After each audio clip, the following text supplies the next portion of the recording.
Hi hello ছাড়ো আর হরে কৃষ্ণ বলো। হ্যাঁ বন্ধুরা, প্রথমেই তো শুনিয়ে দিয়েছি। কি নিশ্চয়ই গেস করতে পেরেছো? হ্যাঁ, ঠিক গেস করতে পেরেছো। এখানে আমাদের ভাগবত পাঠ হচ্ছিল। আমার অবশ্য আসতে দেরি হয়ে গেছে।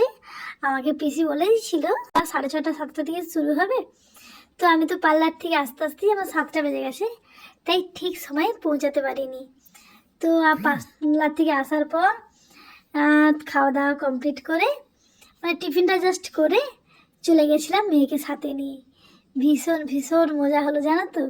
হ্যাঁ বন্ধুরা, সঙ্গে কিন্তু এই হরিকীর্তনই যাবে, আর কেউ যাবে না।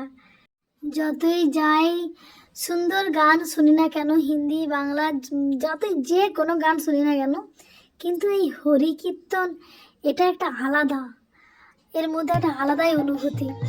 মানে শোনা মাত্রই অটোমেটিক দুহাত উঠে যায়। আর সে যে কী যে শান্তি, সেটা সবাইকে বলে বোঝানো যায় না। আমার বেশি আর এখানে যত মহিলা দেখতে পাচ্ছেন, এনাদের উদ্যোগেই কিন্তু এই ছোট্ট অনুষ্ঠানের আয়োজন করা আছে, শুধু মনকে শান্তি দেওয়ার জন্য। তো বন্ধুরা, কে কোথা থেকে আমার এই ভিডিওটা দেখছেন অবশ্যই কমেন্ট করে জানাবেন। আবার দেখাবো একটা নেক্সট ভিডিওতে। এখন তাই রাখছি। হরে কৃষ্ণ।